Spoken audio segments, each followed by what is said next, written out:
they each sort of said, I'd love to continue the conversation. I bet there's other women that would want to as well. So I go home and at the time tweeted to see, is anyone else interested in a conversation about career advancement and leadership in healthcare? I go to bed and I wake up to 150 emails and just as many direct messages on Twitter of women who are like, yes, when, where, I would love to have this conversation. And that's how Women Who Lead was born.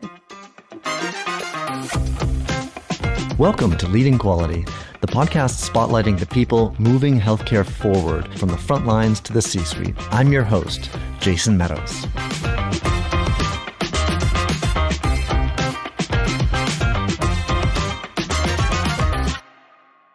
Today's guest is Dr. Laura Desveaux. And if you spend any time in the worlds of implementation science, learning health systems, or leadership development in healthcare, her name might already be familiar to you. Laura is a behavioral scientist and implementation scientist by training, with a career that sits right at the intersection of evidence, leadership, and real-world system change. She began her professional journey in clinical care, completing a master's degree in physical therapy, where early on she developed an interest in not just how clinicians care for patients, but in how the system enables, shapes, and sometimes constrains that care. That curiosity led her to pursue a PhD and a research career focused on understanding how we translate knowledge into practice. Over time, her work has centered on data-driven improvement, audit and feedback, clinician behavior change, and the conditions required for high performance in complex healthcare environments. She currently serves as the director of the Learning Health System Leadership Center at Trillium Health Partners Institute for Better Health, where she's helping to build global capability in what it actually means to lead within a learning health system, not just in theory, but in day-to-day operational reality. And that work is especially compelling because it's grounded in something very human. Laura has spent years studying how leaders learn, how systems evolve, and why the gap between potential and performance persists in healthcare. She brings together improvement science, implementation science, and leadership development into a practical model for helping organizations learn from everyday evidence and translate that learning into better care. She's also the founder of Women Who Lead, a not-for-profit leadership community that began as a small peer conversation and has grown into a large, sustained network supporting women across healthcare in developing their leadership voice and influence. What makes Laura's story so interesting to me, and why I wanted her on the podcast, is that she operates fluently at multiple levels of the system. She understands frontline clinical realities, she understands the science of behavior change, and she understands the leadership conditions required to unlock performance at scale. Our conversation explores everything from learning health systems to burnout and leadership capacity, to the paradoxes leaders must hold as they try to improve care in an increasingly complex environment. So with that, I'm really excited to share this discussion. Dr. Laura Desveaux, welcome to the Leading Quality podcast. A pleasure to be here, Jason. Thanks for having me. Yeah, you're very welcome. I'm looking forward to it. And I wonder if you could start us off with just a brief overview of your background and how your career has evolved to where you are today. Yeah, I'd love to. Let me sort of jump in the DeLorean and go back in time. Maybe the reference dates me, so apologies to the audience. I'll take it lands. Excellent. Love to be in good company. I'll sort of start the story with my sort of graduate training. So back many years ago now, I did a master's degree in physical therapy. And coming out of my undergrad, I did that because I was interested in healthcare. Thought at the time that medical school would be too long. My eventual trajectory sort of made that point moot, but wanted to be in healthcare and wanted to find a way to help people function better.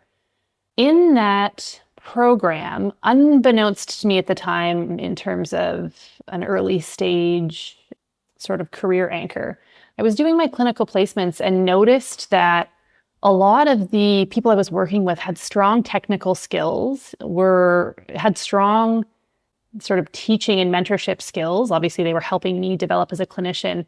But across the profession, I sort of noticed a lack of leadership skills. It was at the time when physical therapy as a service was being defunded publicly. And so there were lots of conversations about the value that we were providing as a profession and why physical therapists thought that that was the wrong decision to make. But what I noticed was the way that they were speaking about the value they generated was itself undervaluing the contribution they made. So again, at the time, didn't really think much of that beyond making the observation and sort of continued on in my career. From there, I went on to do a PhD, which is where the amusement happens about feeling like medical school would be too long. And that was really an extension of an innate curiosity that I have. I was always the kid that would ask why or how does this work or help me understand. And so I joke that after years of asking other people questions, I needed to develop the ability to ask them myself and find my own answers. And so I didn't know why I was doing a PhD other than in the health sector, given that I wasn't a physician and I wasn't a nurse. I looked around at people who I thought had interesting jobs who were helping to improve the system and improve the outcomes that patients got. And the people that weren't doctors or physicians had PhDs. So it really was, I wish I could tell you there was some highly strategic reason that I pursued those things, but it really was sort of a spark of interest and a curiosity, and take those two degrees together taught me to sort of think diagnostically. So start big and work small, and helped me to be very systematic in two very different but complementary ways. I have to say, it strikes me as I'm hearing the observation you had as I guess, a trainee in physical therapy, the observation that the leadership language and the leadership behaviors were not there. That can't have been a common thing to notice amongst your peers. I feel like that's a rare insight. So rare. Again, hindsight is 2020. That the research project I did as part of my master's was actually looking at leadership in the physical therapy profession. And it was, to my knowledge at the time, the first study to really do that in a systematic way. And what we were looking at was, if you think about, no matter what your clinical sort of training or spaces that you occupy in healthcare, how physical therapists thought about the importance of business acumen and systems thinking, among other things, in their day-to-day clinical practice, within their organization and within the system more broadly. And what really came out across that is sort of the importance of those two things weren't front and center. They didn't hit the top 5. And over the course of my career, I've noticed that that's not unique to physical therapy as a profession. And across entry-level curricula, we see varying degrees of leadership training, but I'd be curious to get your perspective. Most people I speak to that are interested in leadership have learned it by experience, not because it was intentionally designed in their entry-level curricula. Yeah, absolutely. I mean, I think this is a common theme in physician, discussions as well, is that you become technically proficient in medicine and you develop those skills. And as in so many other industries, you can be promoted out of the thing you're most trained to do and into something that you have a lot less exposure to or training in. So I think very relatable to a lot of our listeners. And one of the next steps in this journey, as I understand it, is that you founded Women Who Lead. What problem were you seeing in healthcare leadership that made you feel like something like that needed to exist? What a great segue. I was sort of thinking to myself that that was the natural next step in my journey. And I actually, to be honest, it was more about my personal experience rather than a systematic observation.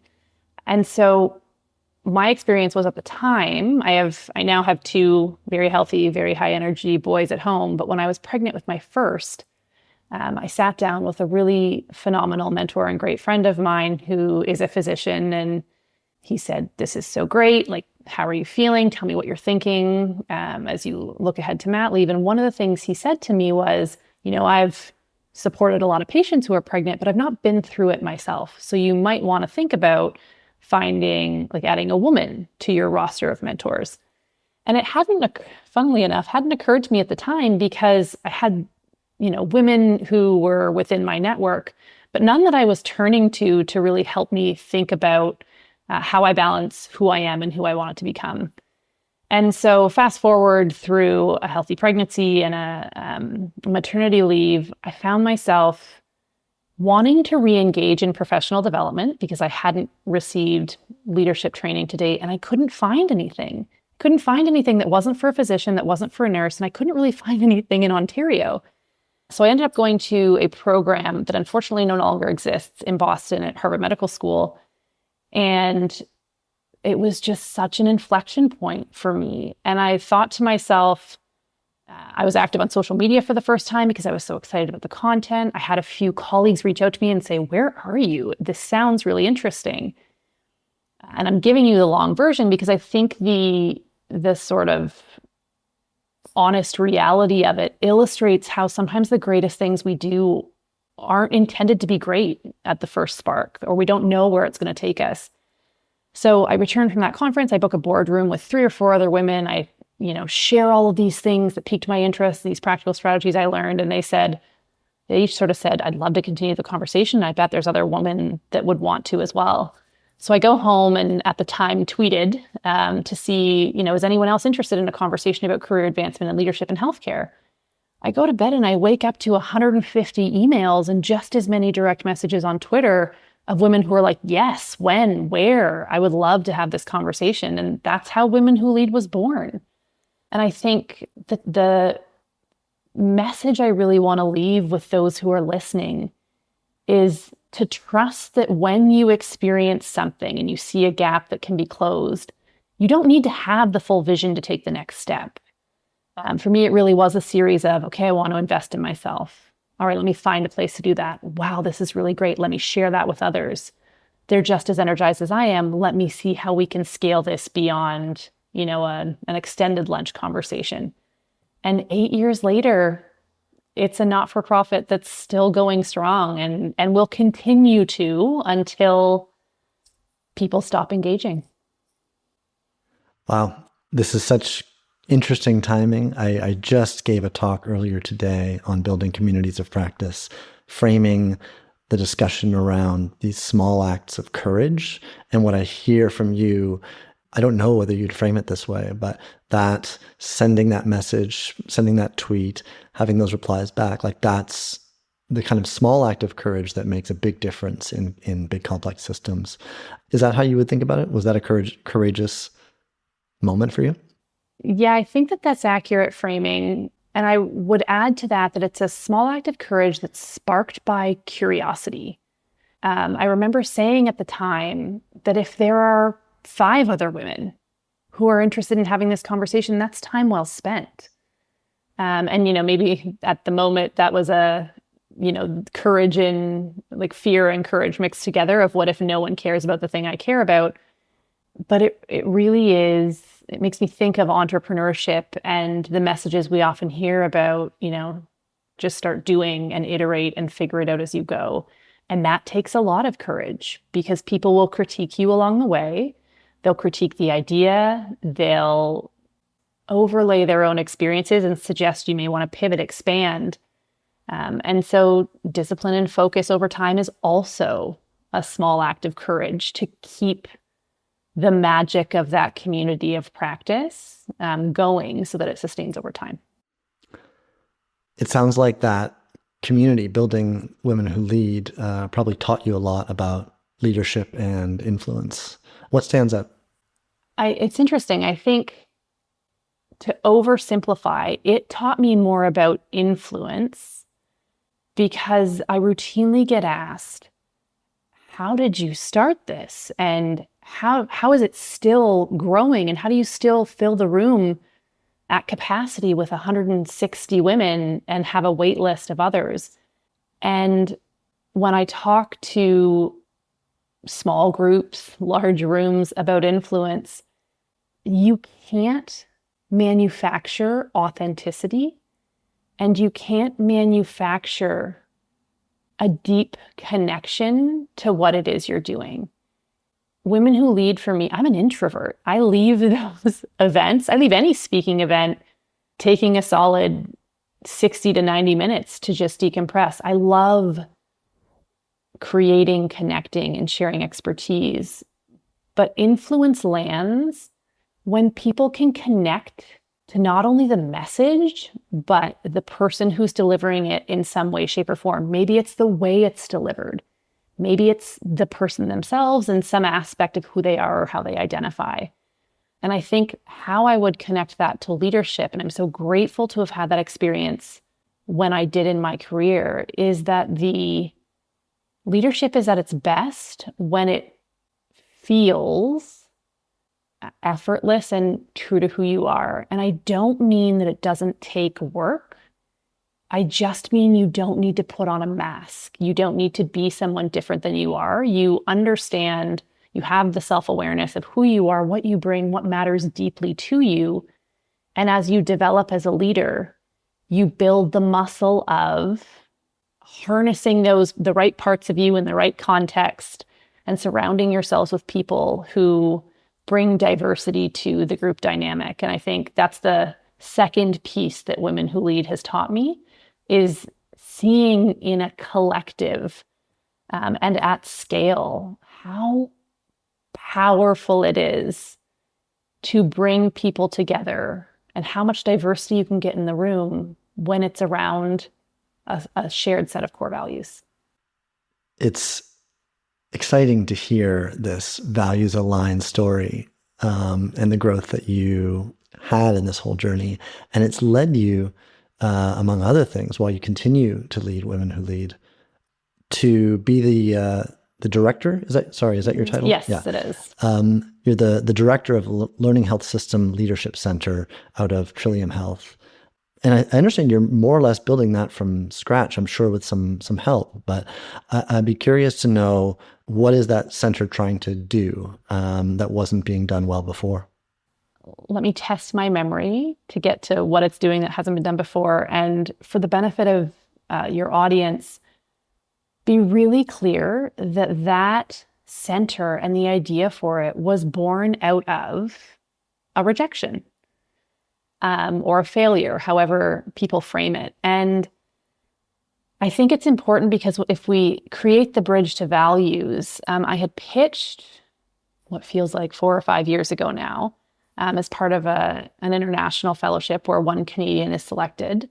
It's called the Harkness Fellowship Program. It's run by the Commonwealth Fund. I pitched that we needed to develop a leadership maturity model in healthcare, and that the conditions in which health leaders were operating have shifted dramatically, and the capabilities they need have also evolved given the context of the world. I made it to the interview stage. I think there was 3 people that made it to that stage. And when I got the call that I didn't get the fellowship, I wasn't devastated, but it really caused me to reflect on what about this matters deeply to me such that I need to take it forward. And so that's sort of that exact concept I just explained to you. You know, we went through a pandemic where globally we realized things are a lot harder, and we sort of saw the cracks in different systems. Sometimes they're the same cracks, sometimes they're a little bit different depending on context. And so those were the observations. And what really fueled me, because I wouldn't generally describe myself as a patient person, was the leaders I met one-on-one or in small groups who genuinely believe in the potential of our health systems to deliver more equitable care at a population level, but who were so inundated by and overwhelmed with the day-to-day responsibilities they had that they could never think about what different would look like or the skills they would need to get there. So it was those sort of observations and those conversations and the inspiration of the people working in the system that was the impetus for the Learning Health System Leadership Center. And really what that center aims to do is to provide sort of a center of excellence to support health leaders, organizations, and systems around the globe in developing the capabilities they need to lead in the current context, and to also create a sort of global community of practice over time where innovations or new models that work in one jurisdiction have a network through which they can be spread and scaled so that we can learn from one another more rapidly, because although there are differences in how systems are structured, funded, organized, we're much more similar than we often allow ourselves to believe at first blush. So I really hope that, if we do a Where Are They Now episode in 5 years, that we can really celebrate, those leaders shaping the future of that center and it being responsive to what they need and what the systems they work within need those people to bring, so that we can celebrate better outcomes 5-10 years from now. And I'm thinking that our audience at this point has got this clear picture of you with a career that emphasizes leadership and leadership development and all of the key skills. They may not be as familiar with a learning health system. And I wonder if we can dive into that a bit. Yeah, what a great moment to pause. So for me, at least, that sort of first act of my career really clarified what learning means in a complex system, because a lot of what I sort of came to be doing, I didn't know that's what it was going to be at the outset. So it was really about identifying or observing what was happening, identifying a gap, and then learning more about it through practice. So the simple definition of a learning health system is that it is a system that learns from everyday evidence to inform how decisions get made and how care is provided. And so it moves beyond individual projects or pilots or tools, and is really embedded in day-to-day operations. And the two things I hear often in response to that are, well, don't we do that with quality improvement approaches now? And, doesn't that exist in places and spaces today? And my answer to both of those would be, they're not mutually exclusive concepts. If we take the science of quality improvement and scale it up to a system level where we're thinking about co-designing the solutions across organizational boundaries, across sectors, across jurisdictional boundaries, it's the scale at which that improvement happens and those plan, do, study, act cycles come to life. And the recognition that it's not just learning and doing new things. It's sometimes sustaining what we're doing really well. It's sometimes de-implementing or letting go of what isn't working so well. And then sometimes it's about building something new or innovative entirely. So learning from the everyday evidence, is there also a component of this that is bringing in, evidence in the more traditional medical sense? So how we incorporate that more rapidly as well as the everyday operational evidence? Yeah, there's the team that I work with a few years ago published what we call the Learning Health System Action Framework. And at the core of that action framework are 5 gears. And we're sort of getting to the point where we've, I think, made explicit most of them. The first is population health analytics or data. What do you understand about the people you serve or the patients in your practice and the people you don't? From there, we also want to incorporate evidence. And what we mean by evidence isn't just what we traditionally think about, scientific evidence, clinical evidence, but again, that evidence in everyday care. What can we learn from how we make decisions currently, the patient experience data we get, the rounding we've done with our staff? It's taking the lived experience of our patients, our workforce, what have you. It's taking all of that as evidence. And then those feed into a co-design cycle that includes anyone involved in reimagining how we work or organize care. That includes patients, caregivers, people with lived experience, clinicians, perhaps leaders, managers, anyone involved in ensuring something we do differently becomes the new way of doing things. From there, we want to use implementation science to wrap an evidence base around the new thing we're trying to do. Implementation science, for those that aren't familiar, is about the science of understanding how we implement something new in practice, ideally something that's already been shown to be effective, but sometimes you can assess that effectiveness in real time as you're implementing something new. And then the last gear in that framework is about evaluating and adapting. So it assumes that as you are rolling something out, you are going to need to sort of loop back to that initial data or collect new data or augment what you already have to understand how well this new model or new program is working, for who it's working, how well, where the equity gaps are, and who might be missing. And then it's an iterative cycle from there. And what strikes me is that if I tie us back to the example of Women Who Lead earlier, there is an underlying similarity of observe, gather data or insights, and co-design with others what might be useful and start to act and iterate.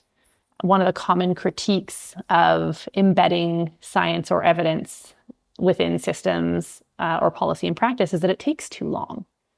And so it also requires scientists, clinicians, leaders to sort of stretch the ways they work and realize that there will be thoughtful tensions to navigate in terms of responsiveness and rigor, prioritizing scientific advancement or practical relevance, system relevance. And so there's a sort of openness and ongoing appreciation for the fact that it's a journey and a way of working rather than a destination. And that leads nicely into my next question, where it's clear there's a lot of rich information that you and your team have to impart when it comes to leadership development and learning health systems. What kind of ideas, preconceptions do you need to help people, work through or work around that are typically coming to you? And where and how are they coming to you? One of the most common things that I see, and I should sort of preface this by saying I'm a behavioral scientist and an implementation scientist. I study how and why things work with a particular interest in human behavior. One of the things I see the most is that individuals will come to me and say, we're having this problem. There's a real pull between efficiency and comprehensive care, or there's a pull between the humanity in medicine and the advancement of technology or the adoption of AI. And so these things are often presented as sort of two opposing tensions. And sometimes the things we experience are, in fact, opposing tensions. It is an either or. But often what I see and have seen over the last decade is that the things that underlie our most complex or wicked problems are actually paradoxes. And what I mean by that is when you take the two items and look one level deeper, you see that they are actually interconnected and interdependent. And so I'll use an example that came up a lot over the decade plus of work I've done in data-driven feedback. I've spent a lot of that research working with physicians specifically because, for better or for worse, the majority of data gets sort of put on a physician's desk to think about what it means and how they do better for their patients. One of the things I commonly hear in those studies or when speaking to physicians one-on-one is, this practice level data is great, but my job is to care for patients one at a time. I mean, you can validate for me whether or not this is accurate. I think the way medical education is taught is very much like it's person-centered. You need to look at the person across from you and consider all sort of their clinical and socio-demographic factors and consider the best action of care. But populations are made of all of the patients we see. Practices are made of all of those patients we see. If we think about things like antimicrobial resistance, that's a population level challenge that manifests patient by patient. And it's just the aggregate effect of those individual interactions that create a population level problem. So I was intentionally descriptive there to help people try to lean back and say, where might there be something that where I am trying to resolve or prioritize which of these I need to choose, and what I ought to be doing is shifting the frame to it's not an either or. What does it look like to hold both? And in what places or spaces might I be holding, the patient as the priority? And where might I need to hold sort of population health as the priority, to continue with that example? So that's the number one place. I spend a lot of my time thinking about mindset. I think in our system, whether you're a clinician, a leader, sort of an enabling staff and quality improvement strategy, what have you, I actually think a lot of the innate capability to solve our complex problems exist. We just don't stand on the right real estate in order to be able to access that in a collective way. So to bottom line the answer to your question, people come to us because there is some complex, persistent, we haven't been able to figure it out over time problem.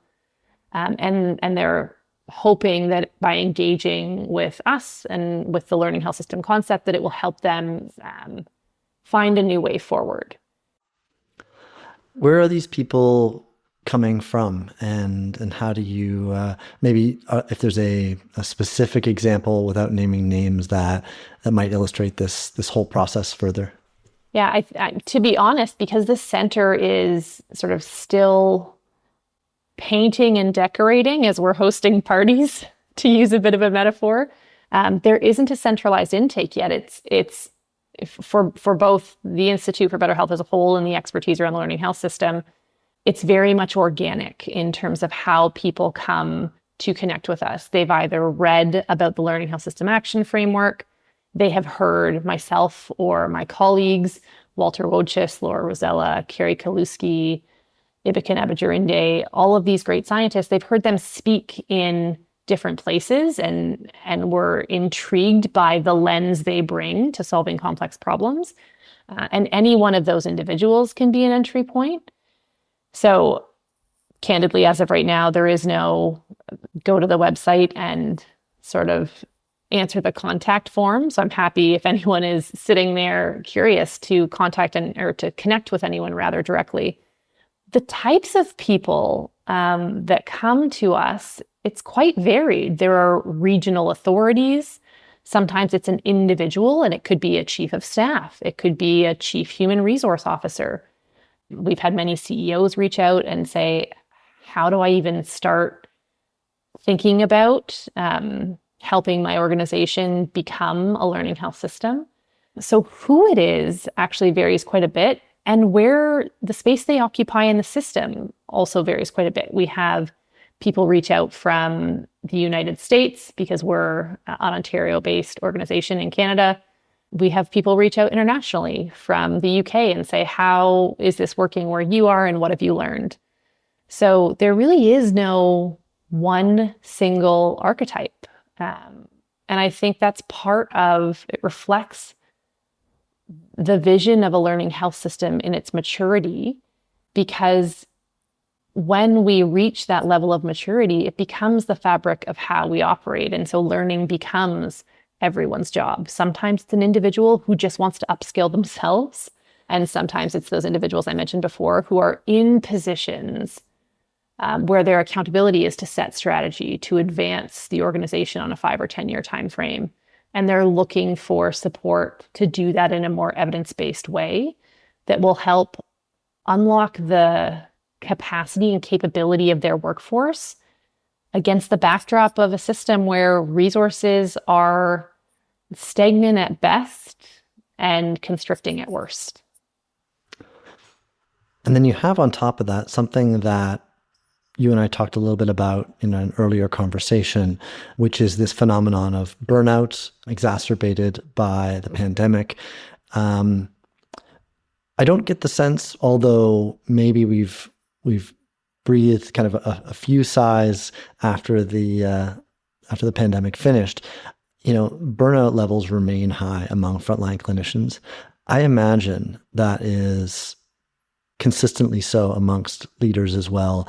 I'm curious what your experience is there and how that's influencing this landscape, maybe even holding us back from more effective leadership and making that transition to learning health systems.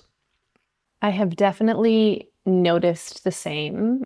I was having a conversation just the other day where I was sitting across from someone saying, I remember during the pandemic when they were banging pots and pans for us. And then all of a sudden that just went away. And there was a phrase around that time, because everyone was calling people who worked in healthcare heroes, that I read, that I might misquote, but it was, heroes are what you call somebody when you ask them to betray themselves.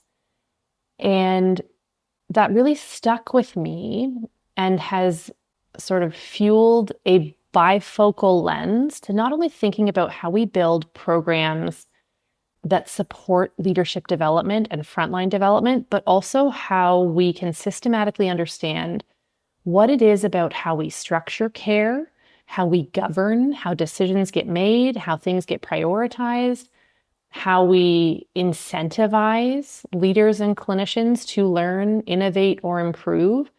Because the leaders I have spoken to, and again, I can't remember if I started this question by saying I've had the same observation you do, are exhausted but still have hope. They never really got time to decompress when we emerged from the pandemic, however we define that, or if we feel like we've done it fully.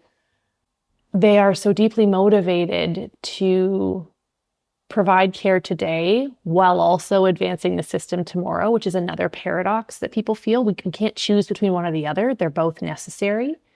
And part of how leaders can help others is by identifying where they can de-implement things or strip away some of the, whether it's bureaucracy, ambiguity, where they can create operational transparency or clarity for others, where they can, send something in an email rather than have a meeting, so that it frees up the time to think differently and creatively. The concept I want to put in people's mind as it relates to this is one that's called subtraction neglect.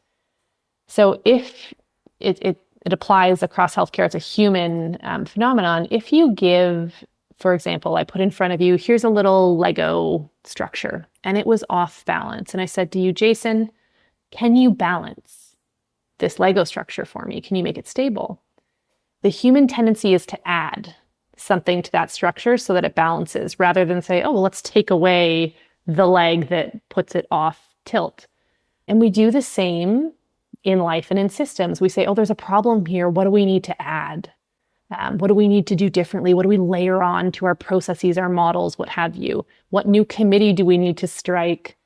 What new initiative do we need to embed alongside the 40 others we've set are high priority for the year ahead? And what we need to deliberately develop the muscle for is first saying, what isn't creating value anymore? What's getting in our way, and what can we let go of because it was a great idea at the time, but it's no longer serving us? And for a whole host of reasons, we haven't hardwired that mindset. Those conversations don't happen. And so leaders and clinicians alike, in year over year, just feel like we're piling more and more onto them. And at a certain point, people will break. Many have. They'll leave the system. They'll leave clinical care. And we can't afford for that to happen. And so we need to decide, or rather be honest with ourselves, that we actually have agency to do something about that and figure out the sort of first step we can take. Again, I didn't map it out this way in my head, but going back to the Women Who Lead example, I didn't set out to build a not-for-profit. I just started with a conversation. And then, things incrementally built from there. And I think if we take the pressure off of ourselves to deliver something world-class as a first step, that's how we're going to find our way to better. The idea of de-implementation is, I think, going to resonate really strongly with anyone listening who has practiced in healthcare. Whether you're leading quality teams and you suffer from projectitis because it's easy to add more projects and they tend to stick around, whether it's administrative rules that hang on a long time or policies that get created and never get sunsetted. It happens to everybody, but if you're listening to this and you hear, yes, 100%, say it louder for the people in the back. I wish everyone could you say this to everyone I work with? My message to you is, yes, we will happily say it to everyone you work with. Send them this podcast as a start. But there is a way we all contribute to this. And so a bottom-up way of shifting our day-to-day reality is to stop doing some of the things that irritate us in and of themselves. Ask, is this a meeting everybody needs to be at? Or can we tell some people it's optional and that they can reclaim the time? Have you checked that everybody feels like they're adding value, or the format in which you're engaging provides the most value to people? Are you asking people to read a 75-page PDF in advance? Or can you just clarify that we know your time is valuable? We will spend the first 10 minutes of the meeting highlighting the key things you need to know. I think one of the things that has led to some of the best and most rewarding experiences in my career, it was born out of me realizing that I didn't have to create the same experiences that were driving me crazy. And sometimes it feels like our influence is really small, but that influence will ripple out to everyone who benefits from your approach to de-implementation. I mean, it is January 2026. What a great time to leverage the fresh start of a new year to say to your teams and the people you engage with, is this cadence and this format of coming together still working for everybody? Is there something different we could try? Do we switch from monthly to bi-monthly? And if we don't like it, we'll switch back. Do we scale down from 60 minutes to 45 because we find ourselves just, catching up on the weekend and we have other places and spaces where we can do that? So it really is about leading yourself before you expect others to lead, and sort of those small acts of courage and taking the first step in making things different. Yeah.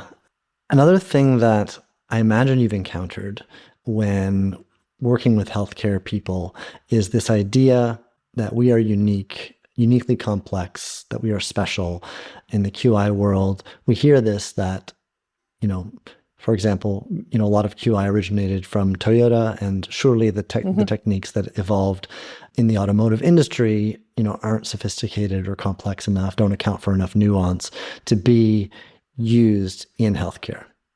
When does this belief help us, and when does it hold us back from learning? Great question. I think it helps us when we are looking to more fulsomely understand the problem. What's at play here? What's everybody's perspectives? No one else can add texture the way the people who are living the day-to-day can. What I want to say to everybody working in healthcare is, yes, you are special, but you can be so much more than what you are today. And one of the easiest ways to do that is to look outside of the sector, to look outside of your profession, and ask yourself, what can I learn from how others might tackle similar problems differently? And you're looking at the 40,000-foot level. You're not looking on the ground. The contexts aren't the same. But what you can learn is, where are there other highly skilled professionals that have to consume a lot of information and make, highly complex judgments and decisions based on their understanding of an issue? Where are there high-risk environments such that, they similarly have never events, or, one mistake can have a catastrophic consequence. It's why healthcare learns from aviation. Where are there other industries that have really figured out how to get the most out of their people? Where are there other industries that have standardized processes and ways of working that they have either learned to automate or create efficiencies or scale in some way? And especially in the current context of AI, I've had a lot of conversations where people are worried about job stability in the future of their role. And I just want to layer on for a moment that AI requires a human interface. It requires judgment and decision making. And that is the sort of cognitive capacity to invest in and allow to be differentiated. And I can't think of a conversation I've had where somebody wouldn't be thrilled if I said, let's take the repetitive, monotonous, administrative work out of your day to day so that you can use your brain and your strengths to think about something different. And there's another, maybe it feels like more than a small act of courage for all of us to believe in our potential so much that we can let go of the things that we don't really love that much, to be honest, and the things that often drain us. And instead of protecting against a loss, we walk towards the gain of something better, something more meaningful, a better use of our skills and intelligence than some of the things we're spending our time on today. Well said. I've similarly found it hard to imagine a time where even just the complete needs of the population to have healthcare taken care of are met, let alone exceeded, and it feels like pretty good job security for everyone for a long time. Appreciate that perspective. You also kind of touched on there something that I think is a pretty big passion of yours, and maybe you can elaborate a little more on this gap between potential and, I guess, potential and actual performance, or potential performance and actual performance. Can you tell me a little more about that and how that kind of intersects with your interest in your work? Yeah, I would actually say it doesn't just intersect with, it is the foundation that drives me. I, in all aspects of my life, much to some people's displeasure perhaps, care deeply about closing the gap between current performance and potential. And I'll give you a really small example just so you know how widespread it is. I went to a basketball game earlier this week with my 8-year-old son. For anyone else who is a Raptors fan, they were playing the Philadelphia 76ers. It was a Sunday, 6 p.m. game, so a great game to take my son to. It went down to the wire and went into overtime. And so there was 5 minutes of overtime, and Toronto ended up winning the game by 1. Multiple times during that overtime period, in the last sort of 2 minutes of regulation time, I would lean forward and put my head in my hands, or I would, hold my fists together in frustration. And my 8-year-old, at one point, I looked over and he looked a little alarmed and he said, "Mom, are you okay?" And I said, "Yes, buddy, I'm fine." They're just capable of so much more than they're doing right now. And it is hard to watch somebody who has put so much time and effort and attention into something not realize their full potential. And we all have bad days. So I'm not suggesting that I expect everyone to show up at 100% every day.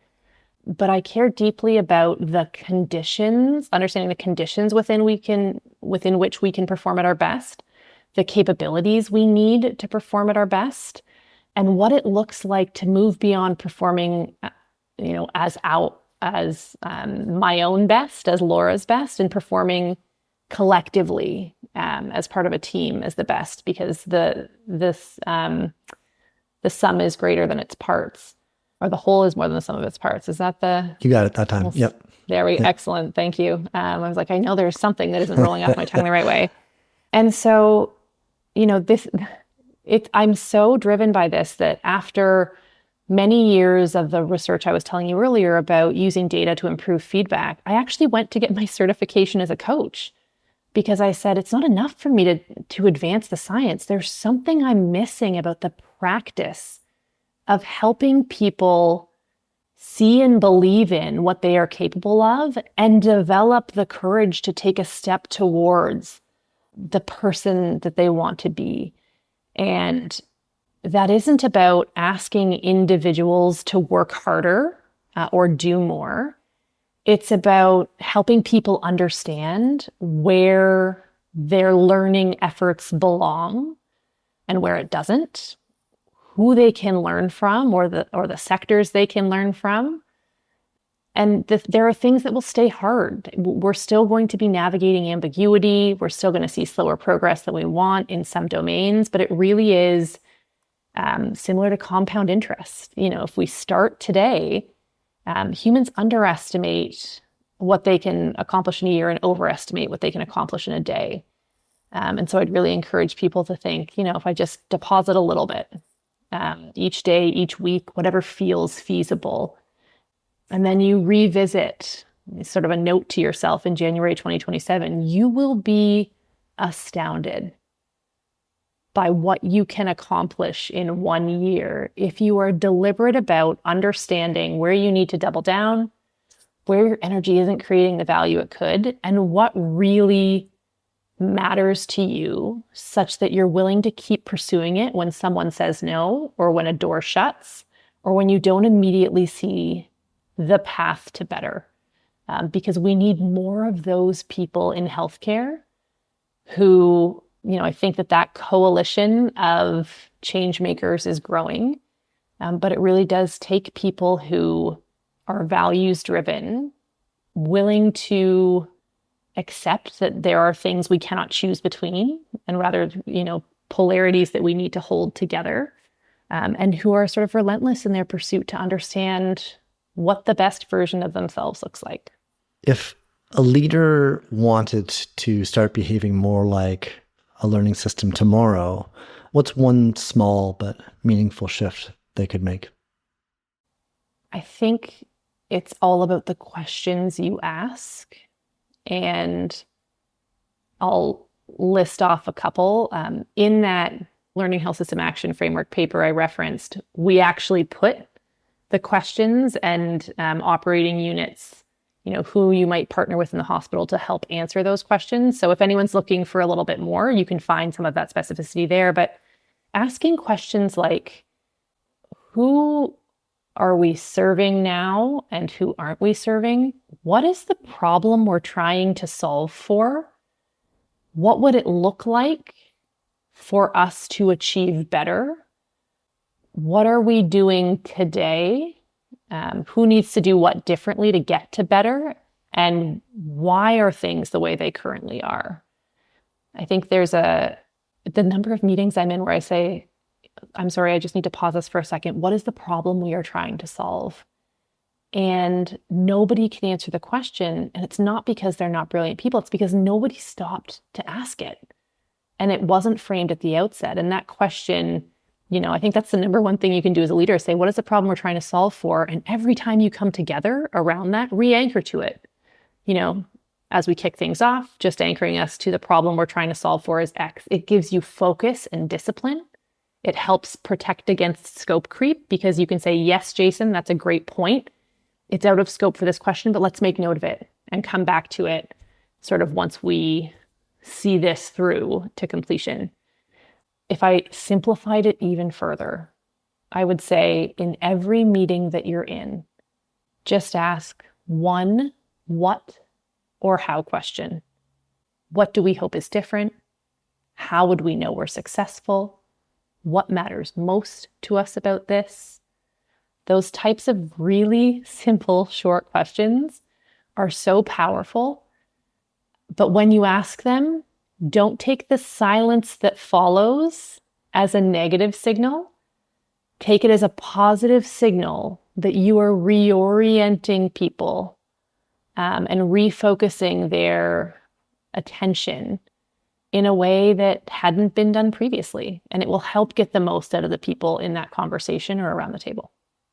Yeah, I'd love to lean into that because what you've said is part of your answer there was a really great application and maybe slight rewording of the model for improvement out of IHI. So what are we trying to accomplish? How will we know that a change is an improvement? And what change can we make that will result in an improvement? That's such a tangible piece that any CXO, CEO, et cetera, could bring to their system. And I guess importantly, because this podcast is largely about building influence, building, creating improvement among people at all levels, frontline and otherwise. That sounds like a framework that would be pretty easy to apply if you're in any nurse huddle, any meeting, any problem that we're looking to tackle with the most authority in the room or the least.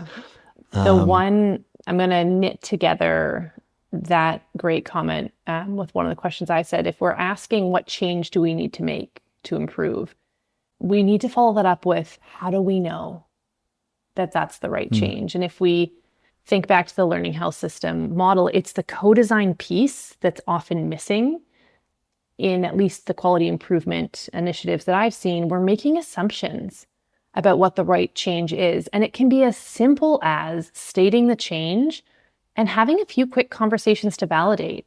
If you need the unit clerk to do something different, well, then ask them what you might be missing about that change. Is it incomplete? Is there something you need to support implementation of it?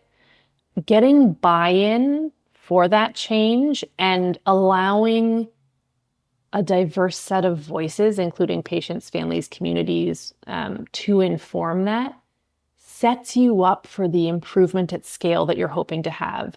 Too often in healthcare, I think we sacrifice comprehensiveness. And by that, I don't mean let's take 3 years, but we sacrifice the sort of systematic approach to engaging multiple voices to understand what we've got right and what we were blind to for speed. But the result of that is that we end up having to try to solve the same problems year after year after year after year. And so it really is, if you want to go fast, go alone. And if you want to go far, go together. Well said. And in the spirit of what you thought earlier, I couldn't resist adding with this language of what change can we make. I wonder if we almost substitute the word change with what can we add or remove, something like that to kind of further codify this de-implementation idea. Because I've been struggling to think of how I could coach people, or how I could kind of nudge people in the right direction of how do we make this project about either adding, which can be valuable, or removing. But I love this framework. It feels really concrete for somebody to be able to take back to their system right away and make impact. What does your center look like in 5 years if things are going the best they could be? What a great question. I also can't resist the urge to say, I think I want to edit your question even further and say, I think I would challenge us all to say, what do we need to remove before we have the space to make something better? Because sometimes we might be adding something to remove administrative work, but it will go a long way for the workforce, no matter what your role is, to be clear that you're making something easier. You're taking away effort before you're adding net new. Back to your question of what the center looks like in 5 years.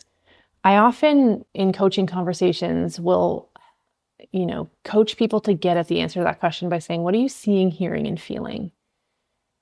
So I'm going to take that same approach in answering your question. In 5 years, the center is a global network. And what I'm seeing is an exponential growth in the number of people who have developed the capacity and capability to connect across systems, to connect across departments or organizations, who are sharing things sort of in near real time. I think we would see a shift in mindset in 3 concrete ways. One is moving beyond describing things as tensions and embracing that this is just the messy reality of healthcare and we need to pursue sometimes dual objectives together. It's about both.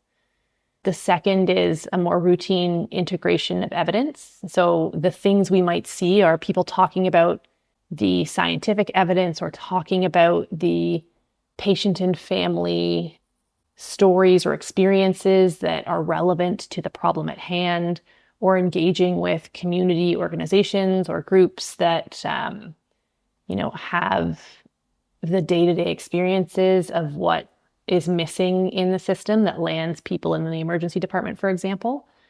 So seeing evidence as part of routine conversations. And the third is really about shifting from a workforce that feels exhausted, feels unsupported, doesn't know where to turn to one that feels like they are on a concrete path to better. They're less exhausted than they were 5 years ago. They're energized because there are clear pathways to plug into, clear places to learn, clear ways for them to contribute. And the types of things the center will be doing to support that, will probably evolve a lot based on the iterative feedback we get from participants, but it'll be workshops. It'll be supporting organizations with coaching. It'll be coming in to support people in lifting those learning networks, giving them the support they need to get off the ground, and then letting them be great independently. I really hope in 10 years, the center sort of puts itself out of a job and adapts to what the system needs in 2036. And I really hope that's different than what it needs in 2026. Yeah, what a hopeful picture to paint. And you've assigned yourself a really important and no doubt very challenging task. What gives you the most hope right now? The people. What gives me hope is that there's no ambiguity around what matters most. What matters most is providing better care. What matters most is helping people receive care when they need it, age in place at home. We could talk about all the different ways that better care can look in a person-centered way. But what energizes me is the people I connect with have so much potential. We don't need to reskill the entire workforce. We have so much untapped intelligence and capability now. And what excites me and energizes me is finding the ways to unlock that, both one person at a time and at scale. And it doesn't matter, I'm fine if we're wrong. Like, I'm fine if we try something and it doesn't work. It's not the product that I see clearly, like the services the center offers. I have ideas of where we start. We've got a pretty clear plan there, but it really is the outcome we're driving towards. And I believe as leaders, we don't get to control or prescribe the path we take to get somewhere and the outcome it produces.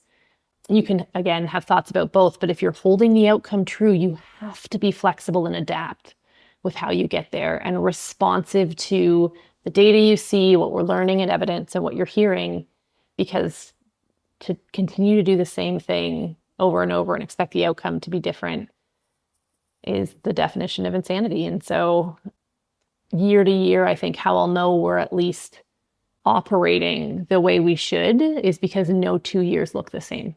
We're constantly tweaking, adapting, scaling the things that seem to be working well, and iterating on what can be improved, and possibly de-implementing or leaving behind the things that people don't really want or aren't really useful.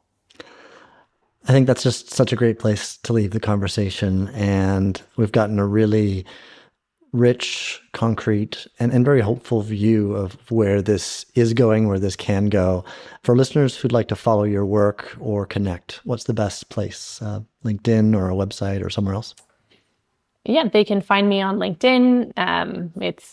They can just search my name. I'm the first person that comes up, or you can reach out to me at laura.desveaux, so first name dot last name at thp.ca, and I'd be happy to connect.